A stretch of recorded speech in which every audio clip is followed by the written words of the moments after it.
Welcome to Subject to Interpretation, a podcast which brings us deep into the topics that matter to professional interpreters. And as we are nearing the end of the school year, we're bringing you a special series about educational interpreting.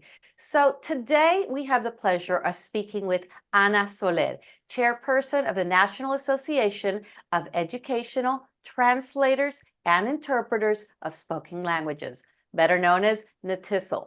Now, Ana is also a seasoned curriculum developer, an interpreter, and a translator, and a trainer with over 25 years of experience. Welcome, Ana. Thank you so much. We appreciate being here. Well, it's great. It's great to have you here today to give us a bit of an idea of what NAETISL is and what your role in this organization is. Oh, my goodness. We are absolutely proud of being NAETISL. We represent, we're a national organization for interpreters and translators, specifically in the area of education. We have been around for almost 4 years, and we have grown tremendously in the past 4 years. And we actually need to thank you, Maria, because you are one of our founding members. So we appreciate you being with us from the very start. But we advocate for best practices for interpreters, spoken language interpreters in education and early childhood and K-12. We have also worked to create a variety of professional development opportunities for our professionals out there. And we pride ourselves in involving not just the interpreters, the translators, but also the educators and also the multilingual families that benefit from the work of interpreters and translators. So on that, Ana, part of NAETISL's mission is to support emergent bilingual family engagement and student achievement. That's a little bit different than most organizations as far as involving different types of stakeholders, right? Absolutely. We really believed from the very beginning that we needed to involve everybody, we needed to have everybody on the table. We needed to have the families who actually benefit or need at some point interpretation services or translation services. But we also needed to have the educators who manage these translation and interpretation systems in our schools. And of course, the professionals who provide the services. So we all needed to be present to lift our voices to make sure that language access was not just a requirement that you check off, but we needed to really provide the resources to ensure that we move from language access to what we call language justice, which is a little bit of a step forward. And how exactly do translators and interpreters, professional ones that is, affect family engagement and the student achievement in this educational setting? And that's an excellent question. Well, most of the board members are actually emergent bilinguals or multilingual folks who have needed an interpreter at some point. And most of us are parents or know a parent who was, at first not very much involved in the educational system or, in the education of their children.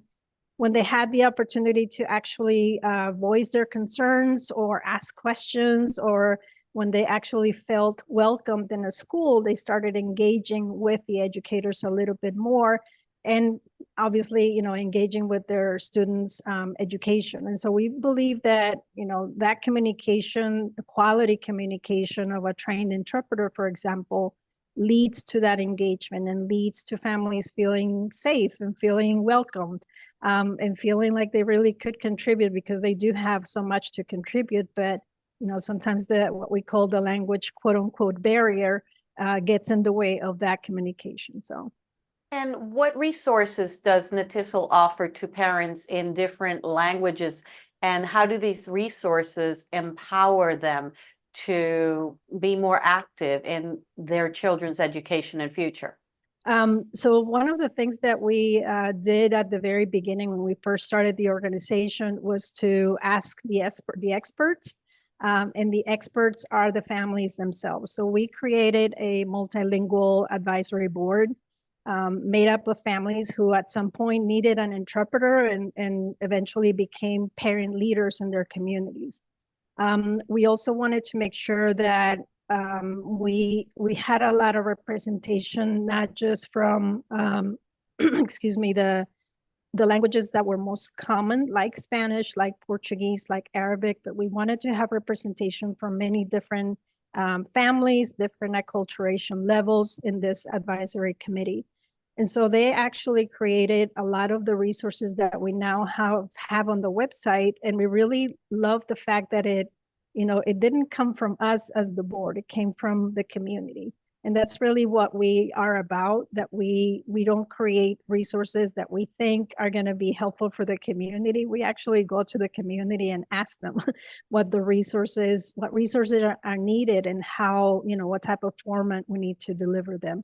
And so what you see on the website is really the result of these wonderful people coming together. Some of them are now interpreters in their communities, but they're the ones that said, we actually need a feedback form. We need, a way for our families to tell the educators whether this interpreter actually is a good interpreter and we want them back, or I didn't understand anything this interpreter said and they need a little bit more training. So really, our families are our clients, and we really believe that, in any other setting, we offer customer surveys, right, to see how we did, and we wanted to do that for our families, and that was important for the committees. We're really happy that we are able to collaborate with this large and very diverse group of people, and the collaboration they have with each other is just magical, and we love what they're able to produce in terms of resources. Now, one of the resources that I've seen on your website is very simple, but it is a list of questions that parents can ask of the interpreter and also of the other parties in the conversation. Why did you think that was important, or why did the community think something like that was important? One of the reasons they wanted to create that particular resource was because a lot of the families that we work with may not be familiar with the standards or the ethics of a professional interpreter. Many, have had the experience of just having, a bilingual staff member who has been, for example, untrained and just, happened to be in the right place at the right time, and they become their interpreters. And so we wanted to make sure that the families had the structure that we as interpreters get when we are trained, right? We wanted the families to understand, okay, this is what is expected of a professional interpreter. And if you're not getting that, this is a way to speak up. And so really the families are helping us to create that environment of language access, and not just language access, but quality language access, because that's really what leads to engagement, right? If you have an interpreter who is not relaying all of the information that you as a parent provide, and it's not really using the appropriate words to reflect your emotions, you're not likely to come back to that school. Sometimes you're not likely to share a lot of information that could be, very important in that student's life. And so the quality of interpretation is important. So we wanted to give the families a structure of, the same things that we have as part of our training of interpreters and translators. It's interesting that you mention the parents and the clients in the same sentence almost as a code of ethics for interpreters.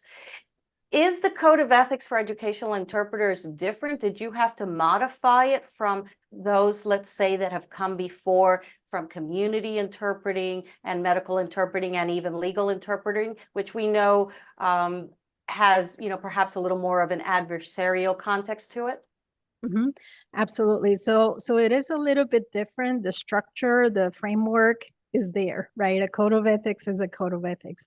And we were actually not the first ones to think beyond the basics of a code of ethics. We actually borrowed a lot of information from the University of Minnesota, who started working on this project, years ago. Actually, about 8 years ago, they started thinking about the differences between, a community interpreter, a legal interpreter, obviously sign language, medical interpreting, and how is that different from what we do in education?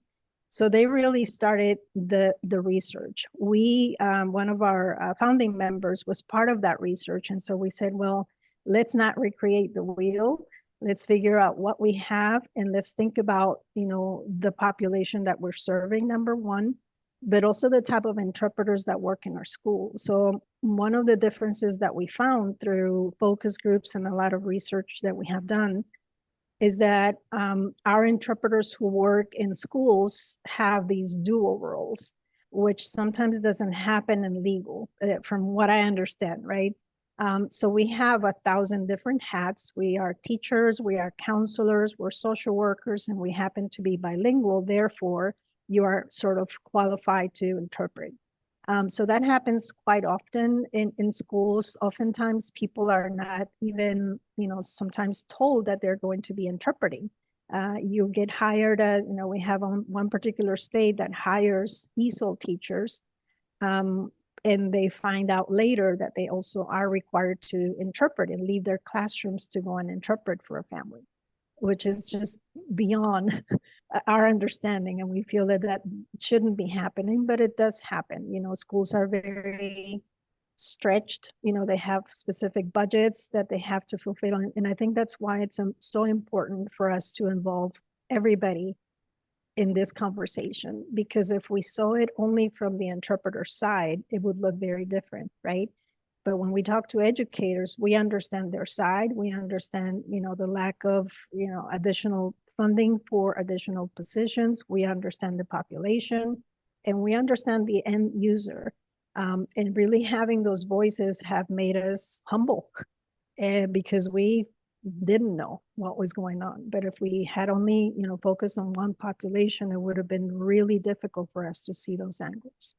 So to that end, then, in any interpreter setting, certification is always a goal. Mm-hmm. So presumably here for educational interpreting, some form of certification, especially if we're talking about a setting in which dual roles are very, very frequent. So let's talk about where NAETISL is with regards to producing perhaps a certification, either singly or together with another organization. I'm so glad you asked that. So one of the things that we needed to do before we even thought about certification was to establish a code of ethics and really do the research to make sure that what the University of Minnesota started, that we continued it, and that we talked to the community again to see if our idea of the code of ethics was right on point. So we conducted a series of focus groups to involve all of our stakeholders. Again, we talked to families who had collaborated with interpreters. We talked to educators. We talked to early childhood professionals, because we often forget the early childhood piece. And we only kind of think about K-12, and it's really important to really start this process very early. So we involved all of the stakeholders to really validate the code of ethics that we now have on our website. And again, it wasn't important for us to be the first or to be, the one with a code of ethics. It was important to have a really good overview of the profession. After we had that established, we conducted what we call a job task analysis, which involved quite a bit of research, a lot of review of the literature in terms of what an interpreter does, the actual knowledge, abilities, and skills of an interpreter. So we conducted a good, nice research of different job descriptions so that we could understand this dual role process and what the reason was for schools to actually hire somebody without sometimes checking language proficiency. And just assuming that this person, okay, they speak Portuguese, they can also do Spanish. And that's been the process, right? So we needed to understand what that was. And so we conducted this research. I think it took us probably 1.5 years, lots of surveys, lots of collaboration with subject matter experts who know this field, but who are also in it. So we wanted to get that information, because really before we even thought about certification, we needed to have the foundation. It's just like building a house, right? Making sure that you have the foundation clear so that you know exactly where to go. After we've completed the job task analysis, the next step was to gather another group of subject matter experts We had 25 professionals who helped us actually develop the questions for the national certification test. And so at this point, we have 2 testing windows for the written interpretation or written pilot test to certify interpreters in education, with the idea of having a group of people go through the pilot, pass the written test, and then qualify to take the oral component, because we want to have that performance-based evidence as well, not just knowledge of our code of ethics, not just knowledge about how to prepare for a meeting, but actually knowledge about terminology and making sure that that unique terminology of education is present. Now, different organizations have created different systems for testing. For example, the National Center for State Courts, in the state exam, that has an English only written exam followed by an English and other language oral exam for those languages for which they have an exam, and then an OPI for those languages for which they do not have an exam. The federal interpreting exam at the FCICE, that has an English-Spanish written exam, after which there is a more comprehensive oral exam. Of course, they are only providing Spanish language right now. The medical, I could go on, the medical organizations have a variation on that theme. How do we ensure that those candidates who are applying actually have the minimum language skills in each language before having them embark on this journey?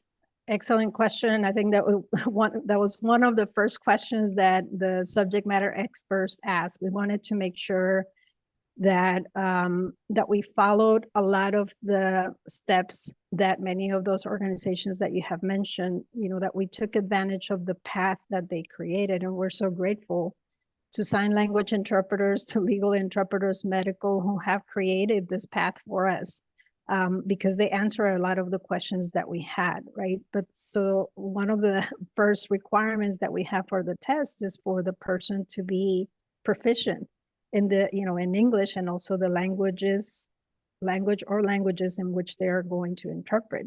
That to us is a very basic requirement, and that will be a requirement for the pilot test, whether they stop at the written test or they move on to the performance-based, the oral. So that's, one of the requirements was to make sure that the person had the proficiency level adequate, to be able to take the written test. So really, to answer your question, we're following a lot of the lead from the organizations that have been doing this for a long time. There was no reason for us to recreate the wheel and create something completely different. But we also wanted to make sure that we didn't do certain things that other organizations have done. For example, we want to make sure that the performance-based test is available to as many languages as possible. So just to give you a little bit of background, creating a test is a very expensive endeavor, not just human resources, but financial resources, to make sure that you have the research behind it and make sure that it's a valid tool, and that is, a useful tool for educators to assess the folks that they have. So the whole process has been incredibly expensive for us as an organization, but we have loved to invest every penny in it, because we are sure that we are making, we're taking the right steps to make sure that it is as valid as possible. But we also want to make sure that as many languages as we can are included in this process, because last thing we want to do is to have a certification test that is available to Spanish speakers only, because that's not the face of our schools, right? We have such a great variety of languages that we want to make sure that are included. Now, just from personal experience as an instructor, I've seen both of the following scenarios. One is that we have an interpreter candidate who comes in and takes the written test and does extremely well, but they may be a heritage speaker.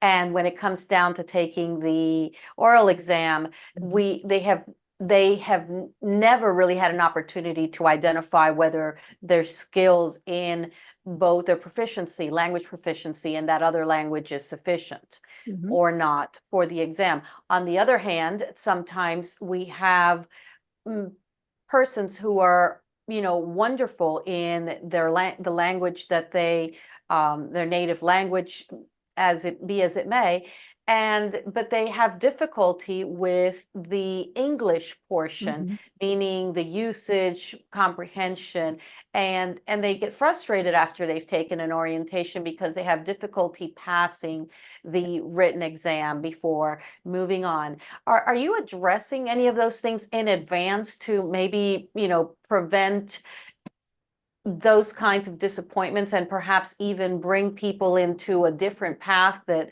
that they can prepare in advance with much more knowledge before embarking on the test taking area? So super great question. One of the things and that's also something that some of the subject matter experts found, because we're very lucky that we have quite a bit of legal interpreters, certified legal interpreters in that pool, and also medical interpreters who have had a lot of experience as instructors, as trainers. So we have a great mixture of people who have advised us throughout this process. And one of the things that we wanted to make sure that we did as an organization is focus on the professional development of interpreters prior to taking the test. And so really in the last year and a half, we have focused on, really establishing best practices, establishing, the rules of the game, because, really this is an emergent profession. Right? This is a profession that is just beginning to be recognized for the impact that it has really on a child's life.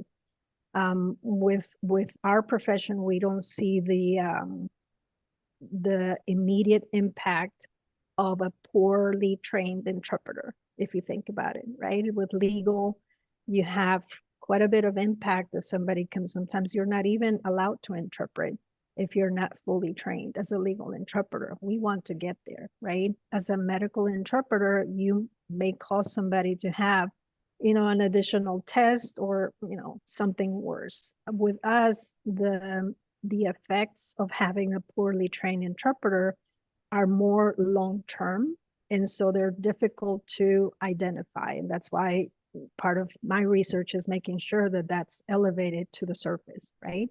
And so we wanted to make sure that our interpreters were as trained as possible before even thinking about the pilot test. So we want to make sure that we provide as many study guides as possible, as many resources in terms of vocabulary as possible, so that they can come in with some basic information. Because again, as an emerging profession, we had to build it from scratch. Luckily, again, we have had the good path that other professionals have built. But again, this profession is very unique with its unique terminology and unique, protocols. Every school district is different. We have so many different types of, population in each. So there are a lot of factors to keep in mind. So to answer your question is more of the preparation, making sure that interpreters do have that foundational level of skills to be able to feel confident taking the pilot test that will be offered. And you provide a lot of those courses and resources, Absolutely. right? Absolutely. So we have we were awarded a contract with the Department of Education in Massachusetts to create a series of courses specific to their state. And we started working with them almost 2 years ago, actually, creating courses from scratch. And we have learned so much from what works and what doesn't work in terms of professional development, what works, how to build a class, from scratch, different levels of skills for different interpreters. And so we have taken that information and applied it to some of the courses that we're offering now in NAETISL. We will be announcing a course for translators in education as well, because in our setting, sometimes it is expected for you to know both, which in reality, as you know, it's totally different, skills. But as interpreters, we get hired in a school as an interpreter sometimes, whether we know it or not. And then all of a sudden, you also have to do translations. And so we want to hit both skills at the same time. And so all of the courses that we are producing are based on research. It's nothing that we just say, okay, actually this probably will work and let's see what happens. It's based on a lot of information and a lot of thinking from people who have been in this field for a very long time.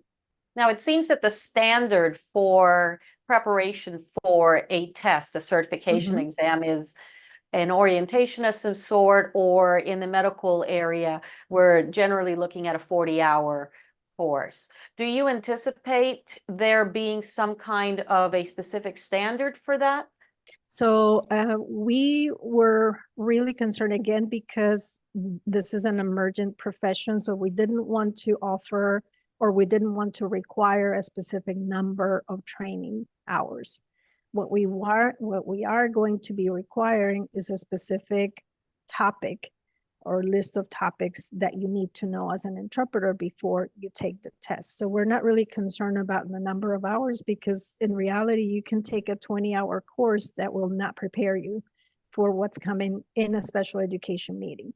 So we were more concerned about the content instead of the number of hours. So that will be part of the prerequisites, that you have some foundation, whether it comes from us or it comes from another, organization that provides training.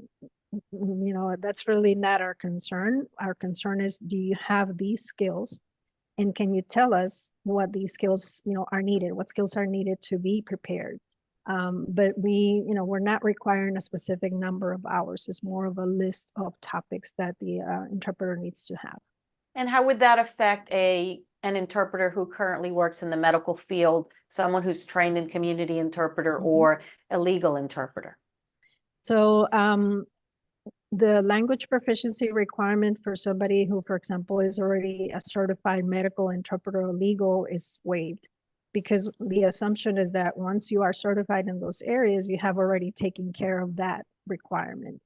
In terms of the professional development, we recommend that, if you are a legal interpreter, if you are a medical interpreter, that you do study this terminology, because in reality, it is very different. Obviously, we have a lot of common ground, but, working in a special education setting is very, very different.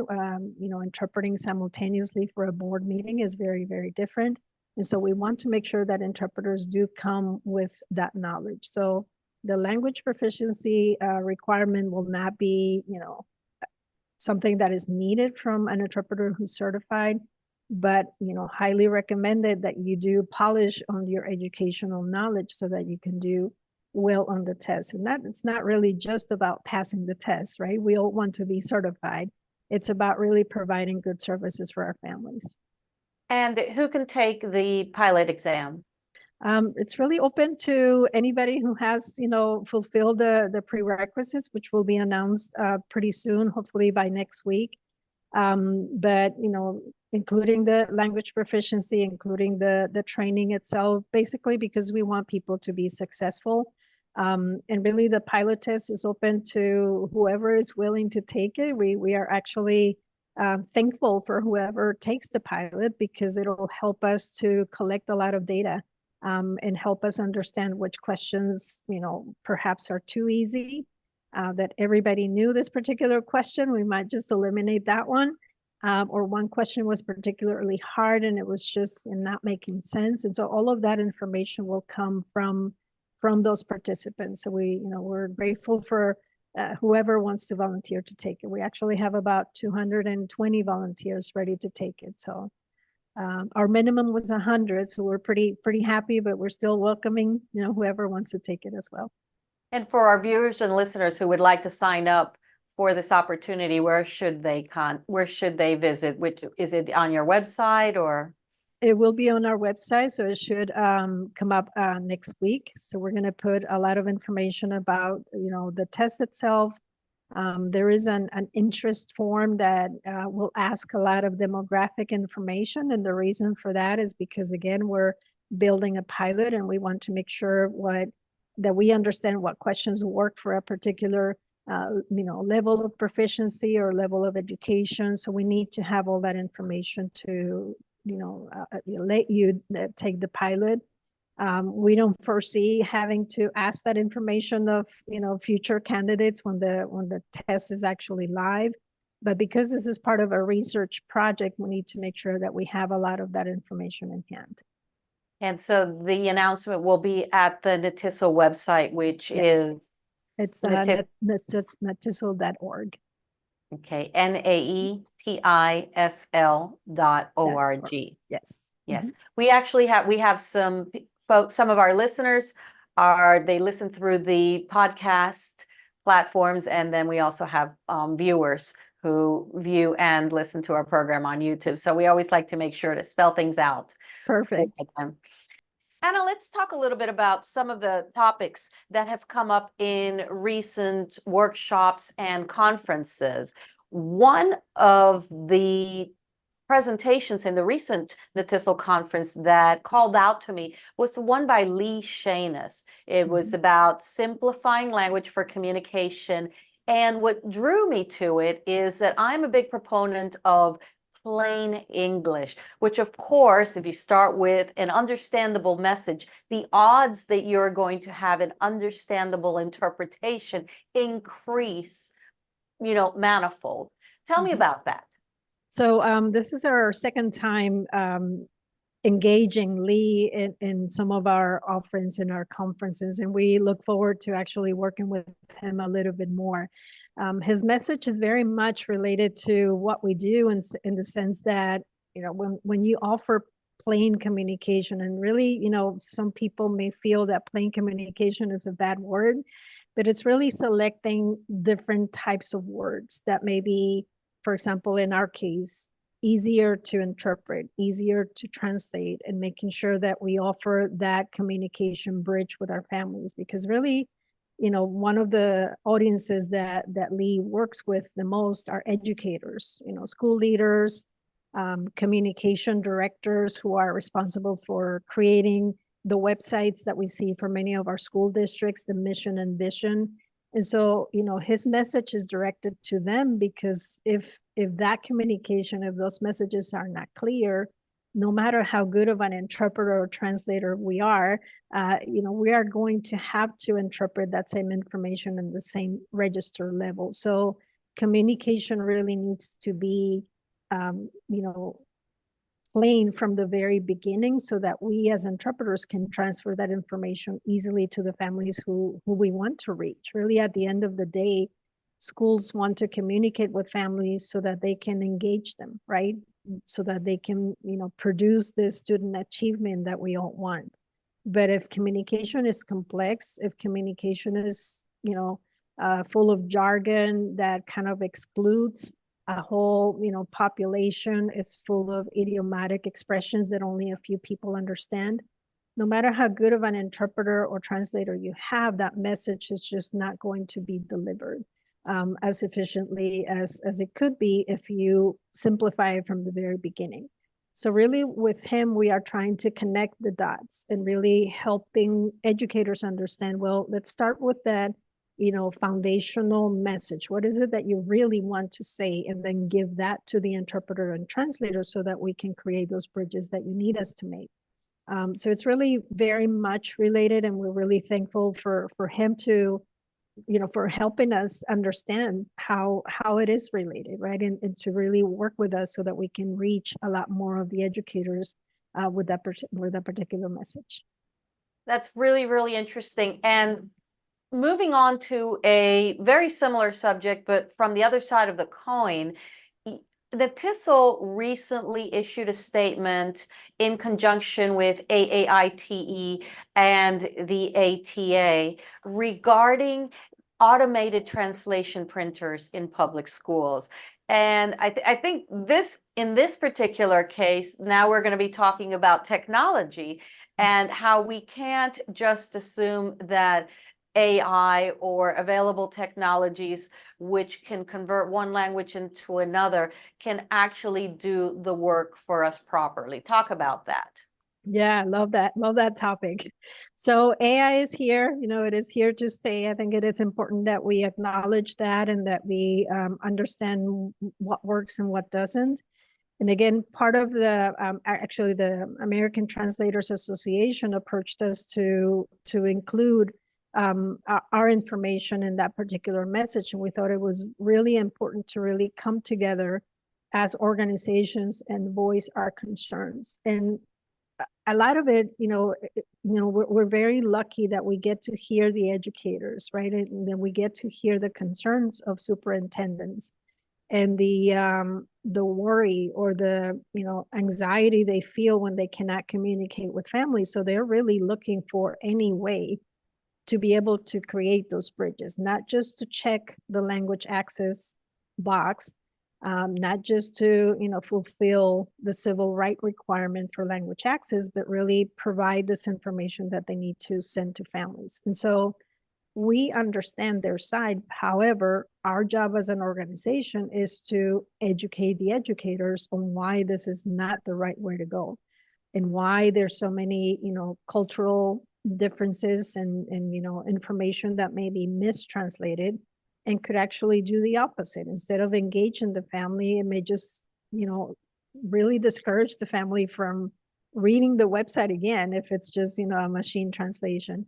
And so it's really kind of helping us educate the educators on why a human being is needed, why sometimes, a machine translation may be used for a specific purpose with the idea of still engaging a human being in the proofreading and editing of that document. And, the types of messages that could be misinterpreted if you don't follow those steps.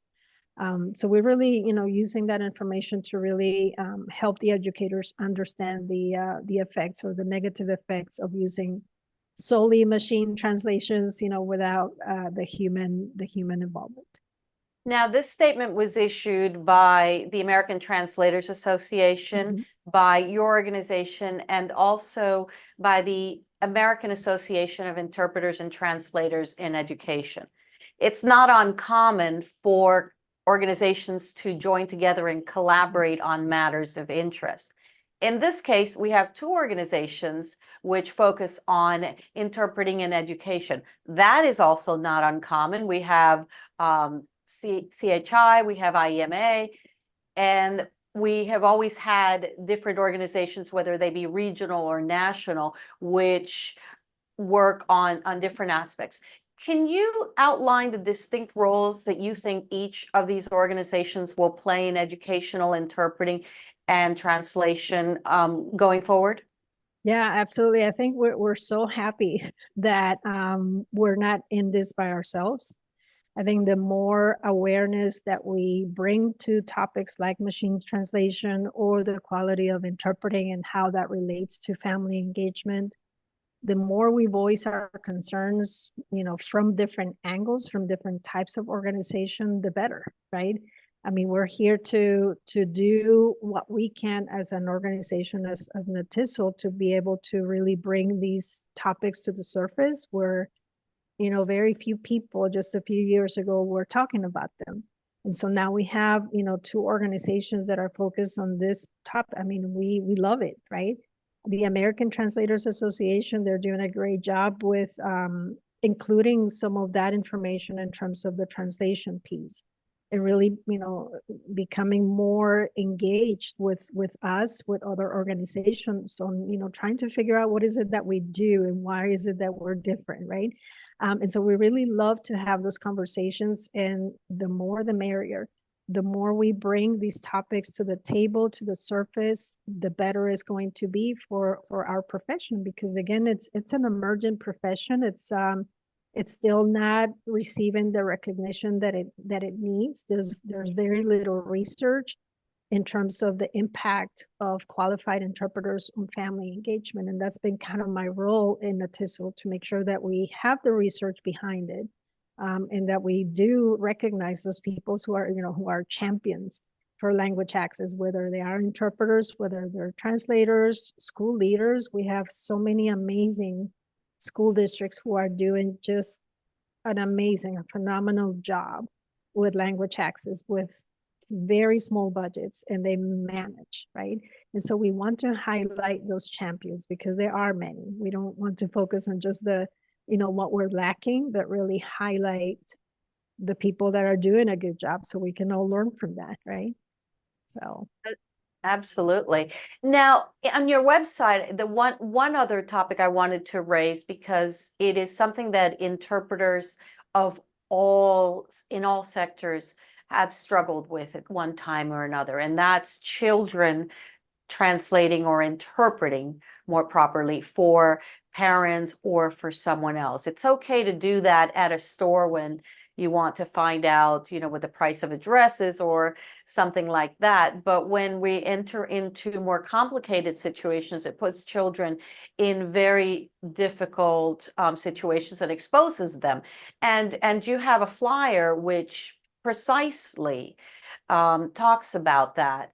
What are the views? What does NAETISL propose to do regarding the interpretation of parent-teacher meetings and other situations like that by children who, in addition to being involved in the transaction, are also effectively affected by that interaction? Sure. So that particular fact sheet, we have a series of, I believe we have 14 translations of this particular fact sheet about the reasons why it is important as a parent to not allow your child to interpret for you. So really the audience for these fact sheets are the parents. We want to educate the parents on why having your child interpreter is not a good idea. We do want to support multilingualism. Absolutely amazing that you're keeping your home language. However, this is not the place for your child. And that particular fact sheet came from a collaboration with Revolución Educativa. They are an organization out of Missouri and Kansas.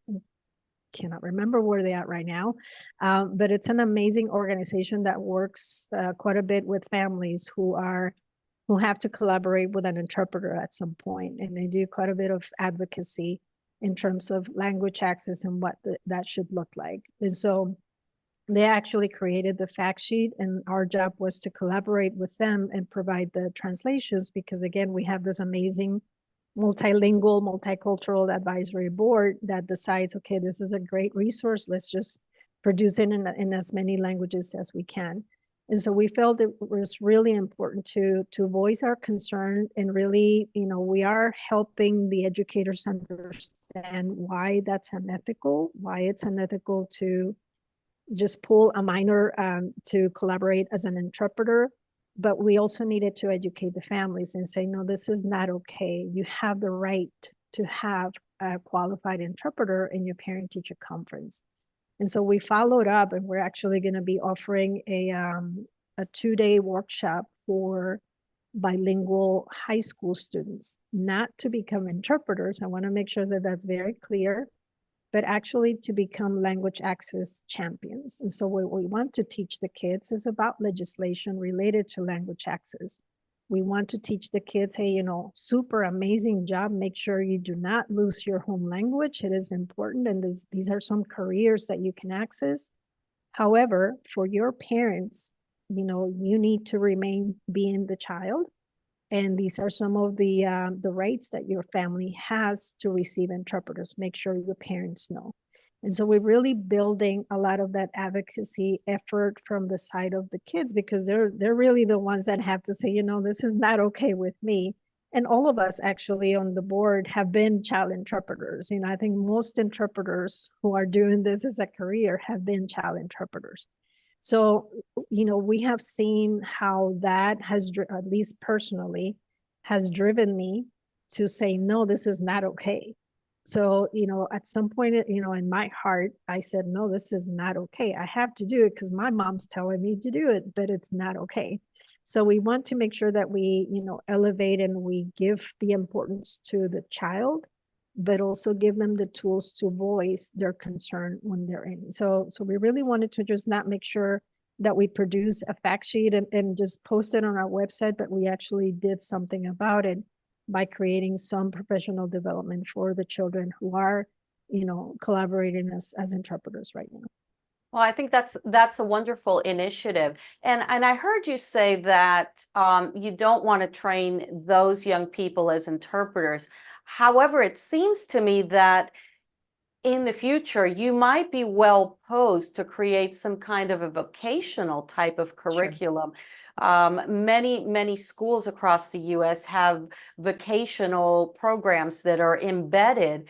Some of them are for cooking, others are for nursing, and this would seem to be kind of like the foundation for maybe 11th and 12th graders to start exploring interpreting as a career, obviously completely separately and apart from any role that they might have as an interpreter within their own families. Absolutely. And I think that's that is something that we're looking forward to doing later on, with the idea of also encouraging the kids to graduate from high school, right? Because there's really, as the statistics related to some of the English learners and some of the multilingual kids are not sometimes favorable in terms of graduation rates. And so we want to encourage the kids to stay in school, get their high school diploma, and here's a career you can follow if you keep your bilingual or multilingual skills. So I mean, absolutely. So you're seeing our vision, Maria, and I really appreciate that, because we got to start, one step at a time. But that's really what we want to do is empower the children to understand what this world is about. So I'm so glad you used the word vision in your last response, because I'd like to talk a little bit about your vision. You are currently pursuing a Ph.D. in special education, focusing on ableism, linguicism, and the impact of trained interpreters. First of all, you're going to have to break that down for me in plain English. And after you've done that, talk to us about how your research aligns with NAETISL's mission and goals. Absolutely. So talk about plain language, right? I don't use that enough. So I really was, the idea of starting the PhD in special education really has come about because of my own passion as an interpreter, my own passion as an English learner, and really the impact that I see that interpreters and translators do make in terms of parent engagement, but also student achievement. And so, as I mentioned previously, there's very little research about interpreting in education, specifically very little research about the impact of communication on language, access, and communication on family engagement.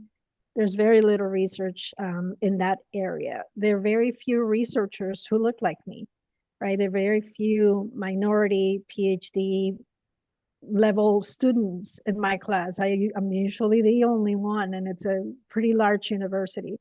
So I really wanted to hit all of those pieces. Number one, it was a lifelong goal to continue my education. And when NAETISL was born, it just clicked. We said, well, we need the research, and you want to do this? Well, let's go for it, right?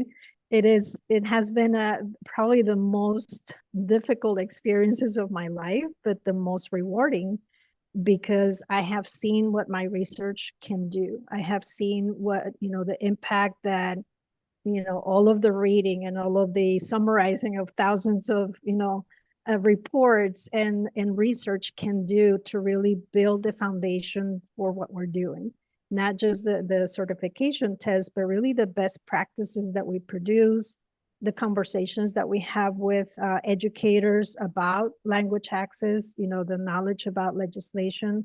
So really all of that research is coming into play in everything that we do.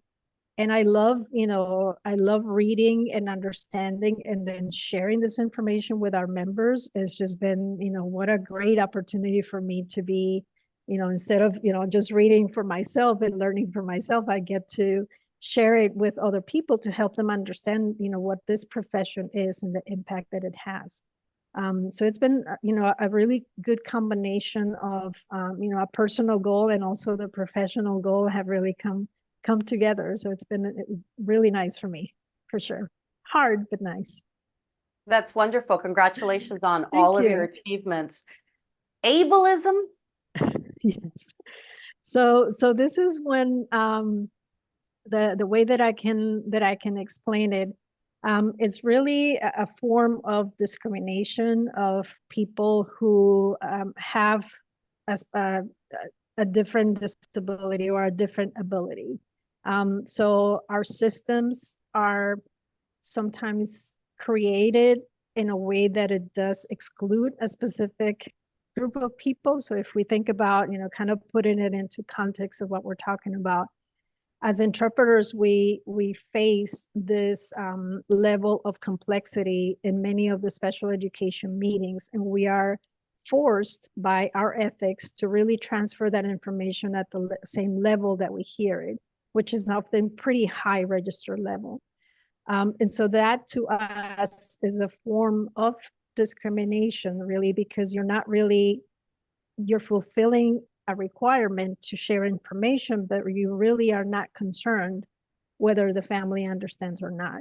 And so that's kind of, the research that I'm doing is, how our systems are sometimes excluding our families because we don't use that plain language, because we don't use language that our parents can understand and can help them really help their children at home.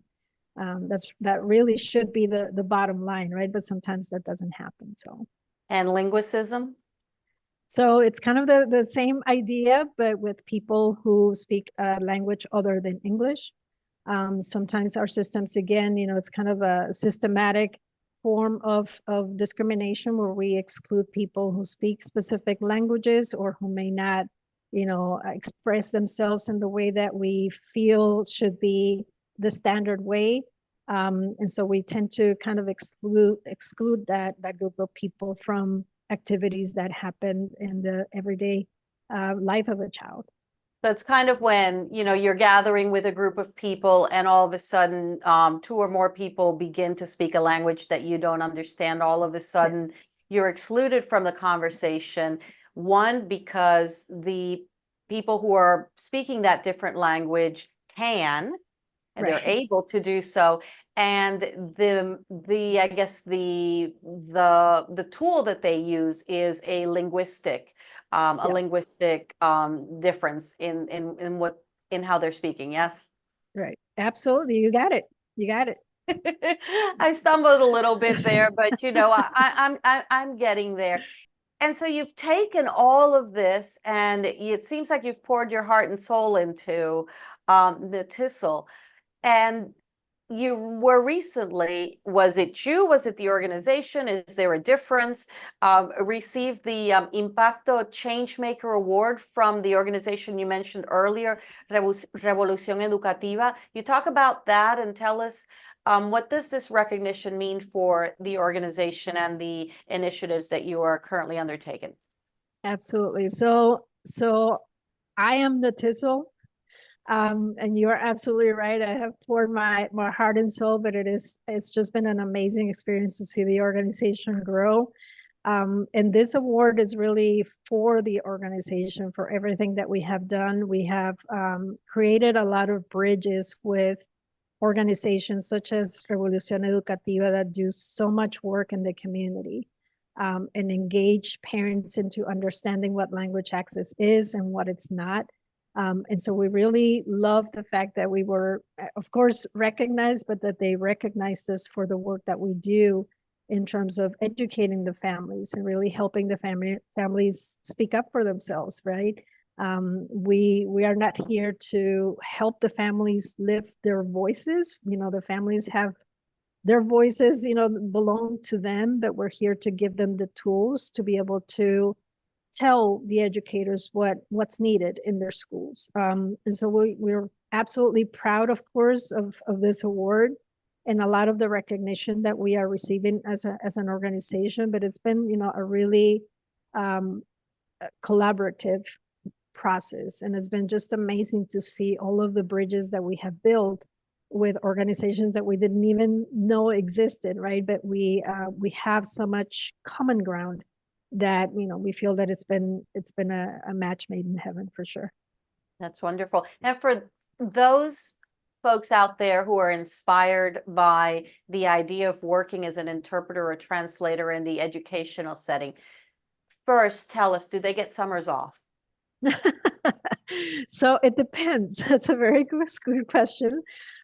Usually if you work as a school-based interpreter, you may get, your summers off. When I was working for a large school district in the state of Georgia, I started as an interpreter and I loved it because I had my summers off. I was promoted about 6 months later, and that was the end of that. So I had to work pretty much all vacations and, anything else. So it really depends on your position, but no, it's not, a standard that you get your summers off. Good question. Well, regardless, some people may actually be lucky enough to get those positions. Yes.